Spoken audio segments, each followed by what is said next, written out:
용진보살 이해가 가셨죠? 어제 같은 부분은. 예, 그러면은 지금 방금 법정 교사님이 그 말씀하신 그 민원경에 뭐 해방 강조하는 네. 그 놈. 네. 그러면 어제 그러면은 그 법문하신 것 그러니까 중에 똑같은 얘기죠. 예, 결국은 이제 동일시하는 그걸 내려놓으라 그랬잖아요. 예, 동일시하는. 네. 예. 동일시. 왜 그러냐면은 동일시 우리가 지금 생사고해 죽고 사는 이 속에 빠져 있는 것은 동일시 때문에 그렇거든요. 동일시. 그 동일시는 착각의 동일시죠. 네. 탁갈시는 이게 나다. 이 4대 5원의 몸뚱아리를 나라고 동일시하는 것. 실제로는 전혀 아닌데. 네, 이제 전에도 법문을 많이 했죠. 좋은 차를 한 대 내가 뽑았으면은 좋은 차를 진짜 차 좋아하는 사람들은 1년에 차 한 대씩 뽑는다.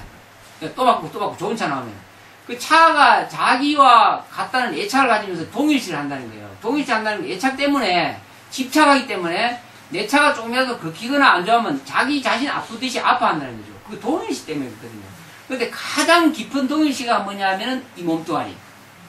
4대 5원으로 만들어진 이 몸뚱아리를 자기와 동일시 한다는 거예요. 근데 이리 말하면 내 거 갖고 내라고 하는데 왜 동일시를 하느냐 이리 말하죠. 근데 조금만 사유를 해보면은 이게 나라고 여기는 것에 대해서 조금 깊이 사유해보면 아닌 줄 알죠. 참 자기가 아닌 줄 알아요. 근데 그 깊은 사유를 안 해서 늘 이 몸뚱아리가 내다. 한 발자국도 바깥을 벗어나려고 생각 안 한다는 거예요. 자기라고 하는 이 몸뚱아리 외에 다른 어떤 것에 대한 사유를 안 한다는 거예요. 우리 의식이. 그래서 그런 모든 동일시, 나라고 했던 그것에 대한 모든 동일시를 내려놨을 때 참된 자기 성품이 드러난다는 거죠. 근데 그 참된 자기 성품은 우리가 우리 의식으로 헤아려서 어떤 모양이나 형상으로 있는 것이 아니다. 이걸 사유를 받아들이지도 못하고 사유를 안 하는 거예요. 없는 것에 대한 사유를 안 한다는 거예요. 반드시 나라고 하는 존재는 보이든지 보이지 않든지 간에 뭔가가 있어야 된다 이렇게 생각하는 거죠. 이 관념에서 절대 한 발자국을 안 뗀다는 거예요. 예, 이걸 사유를 좀 해보셔야 됩니다. 예. 참된 자기라는 것이 4대 5원으로 만들어진 이 몸뚱아리 외에는 존재하지 않는 것인가 존재하는 것인가 나라고 하는 것이 이것을 떠나서 있는 것인가 없는 것인가 이런 것에 대해서 깊이 사유를 해보셔야 된다는 거예요. 그래서 동일시를 버려라 그러죠. 동일시를 버리라 하면 그럼 도대체 뭘까? 뭐가 날까? 생각해 보세요. 몸뚱아리 간단하죠. 뭐 부모 뱃속에 태어날 때 부모 뱃속에 들어갈 때 의식이 들어갈 때 그때 나라고 하는 것은 뭐 이제 우리가 보통 물질적으로 말하면 빛의 알갱이다 이렇게 볼 수 있죠. 이제 비유를 설명하자면 간단하게 설명하자면 그러면 그때 당시는 빛이죠. 네가 누구 하면 빛이다고 할 수 있죠.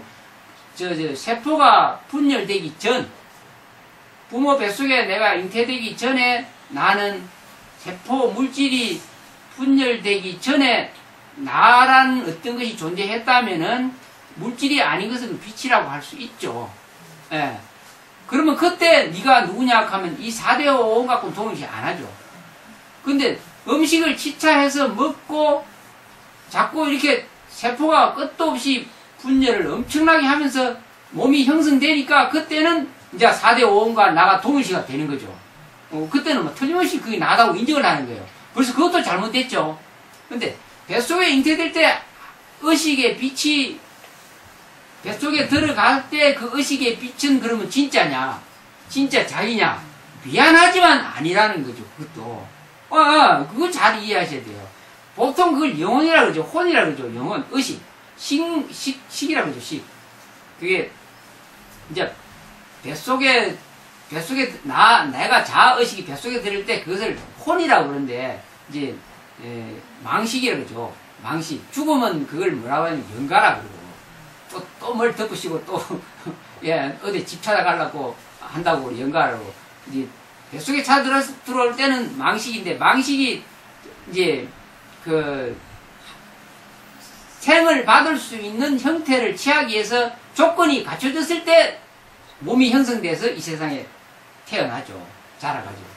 그러기 전까지는 이게 식인데, 식이 들어온 건데, 식이 들어온. 그러면 그 식이라 하는 게 진짜 자기냐? 아니죠. 그걸 이제 이해하셔야 됩니다.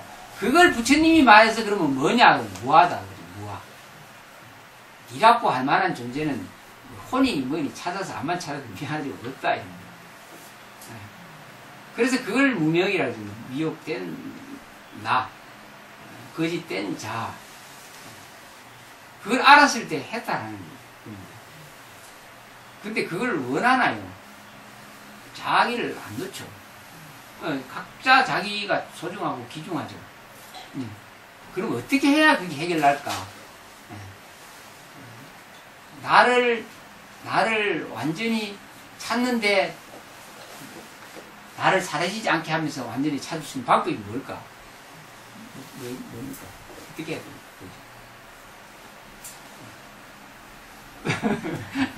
법강사님 요 앉으라고 하는 이유가 있죠. 좀 있으면 이제 우리 법강사님도 지금 계속 물어볼 거예요. 개화의식을 갖고 존재하는 한 고통과 괴로움에서 벗어날 길이 없죠. 부처님이 그거 해결하려고 생로병사 우비고뇌인 자기 자신, 옵도를 가진 자기 자신이 영원히 생로병사 우비고뇌를 벗어나서 참된 자기가 되고 싶어서, 그래서 깨달음을 얻어서 그걸 얻었죠. 해결을 보신 분이 부처님이니까 그걸 따라가면은 그걸 알 수가 있죠. 설명을 한다고 그걸 다 이해할 수 있으면 좋지만은, 그래서 부처님 가르침 따라 나아가라고 그러죠. 자기 거는 자기가 얻는 거니까. 그렇게 해서 공부를 하시면 열심히 가는 게 있어요. 그럼 기도를 어떻게 해야 되느냐, 기도.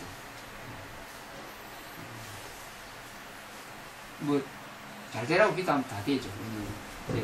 참된 자기를 알고 나면 그 다음부터는 자기 원하는 대로 다 이루어질 수가 있죠. 거짓된 자아식으로 한다면 많이 힘들죠. 잘 안 돌아가고. 지은아, 지은이, 니는 누구? 니는 누구? 엄마한테, 아빠, 엄마한테 니가 이름 받기 전에 니 누구였노?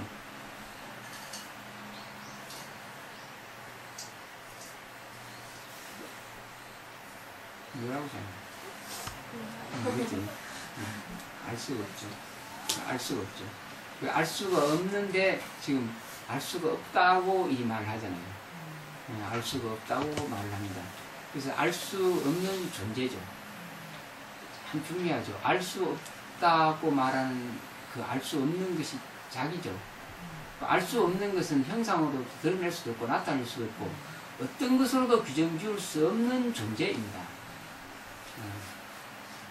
몰라서 모르는 게 아니고 환한 가능성을 완전히 내포하고 있는 알 수 없는 존재. 불가사의하다. 그런 얘기를 하죠. 근데 작용하는 것은 온만 데 다 작용합니다. 드러나지는 않아요. 영원히 안 드러나죠. 영원히 알 수 없는 것. 그 부득이 말을 해서 그래요. 알 수 없는 것을 아는 것.